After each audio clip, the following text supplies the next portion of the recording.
Bonjour à tous, je suis Maître Zéanode et bienvenue dans la vidéo FAQ pour les 1000 abonnés de l'organisation CREZ. La semaine dernière, j'avais posté une petite vidéo pour y regrouper les questions que vous m'aviez posées et on va y répondre maintenant. Good game pour les 1000 abonnés, Moussaillon. Mes questions. Quelles sont tes plus grandes attentes de cette année, autant en film qu'en série?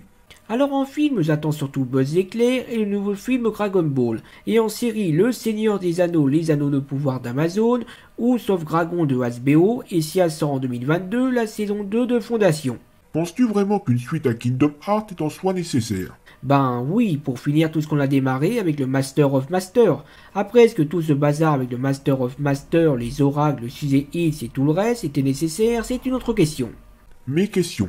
Le pire Disney Animation Studio pour toi est vraiment La Belle au Bois dormant comme Kirby 97? Tiens, je savais pas que pour Kirby 97, le pire classique Disney était La Belle au Bois dormant. Et pour moi, ça serait assez compliqué. Il n'y a pas vraiment de classique de groupe mauvais. Au pire, je les considère comme moyens. Et le plus moyen pour moi, ça doit être Dinosaure. Dans Taram, je peux sauver l'ambiance assez dark. Et dans La Ferme se rebelle, je peux sauver l'ascension du méchant. Dans Dinosaure, je ne vois pas trop ce que je peux sauver, sauf peut-être l'incro. Quel film du studio Gilby comptes-tu voir? En fait, je voudrais peut-être dire que je compte tous les voir un jour, vu que je n'ai vu que Le Voyage de Chihiro et Le Royaume des Saints. Penses-tu que l'As d'or de Pixar est officiellement terminé? Bon, certes, dans les 3 derniers Pixar sortis, j'ai trouvé Lucas moyen et Alerte Rouge est presque un mauvais film pour moi, mais d'un autre côté, on a Soul qui est mon Pixar préféré parmi ceux que j'ai vus, oui, j'assume complètement, et puis même en admettant que Pixar ait une baisse de régime, je pense qu'ils vont se rattraper très vite, en tout cas je l'espère. On compte sur toi, Buzz. Et enfin, aurais-tu préféré que Blue Sky Studio ne ferme pas ses portes?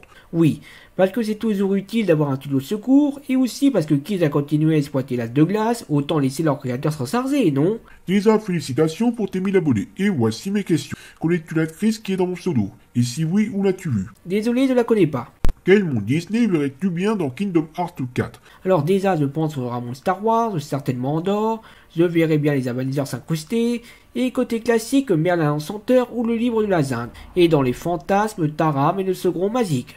Laquelle trouves-tu pire entre Diaspro Winx Club et Stella Destin la saga Winx? Stella a aveuglé un ami par accident, alors que Diaspro, à chaque fois qu'elle se pointe, c'est soit pour se mettre entre Sky et Bloom, soit pour faire de la trahison, et aller une fois comme demoiselle en détresse. Aucune hésitation pour la désigner comme pire personnage.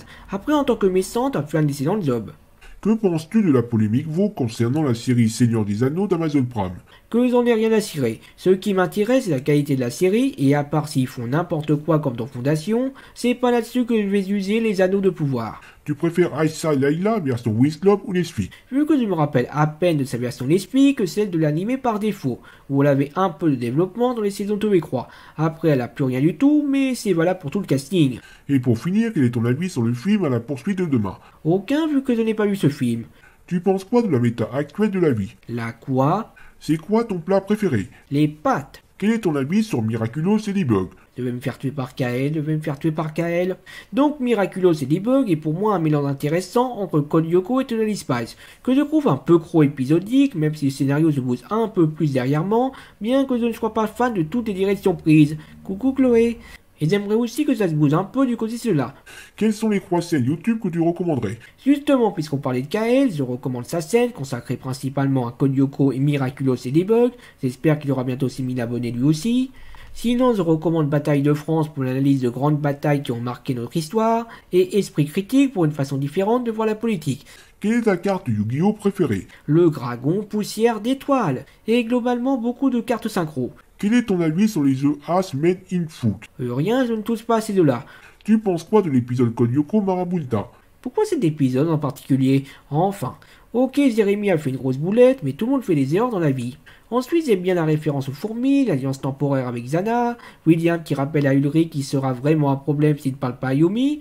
En soi, c'est un très bon épisode. Bon, c'est peut-être pas le meilleur épisode, mais c'est un très bon épisode. Tu n'es pas obligé de répondre à tout. Ah mince. Fais-la ou là tout seul. Félicitations pour vos 1000 abonnés. Et là, je n'ai aucune question. Ah, ça c'est dommage.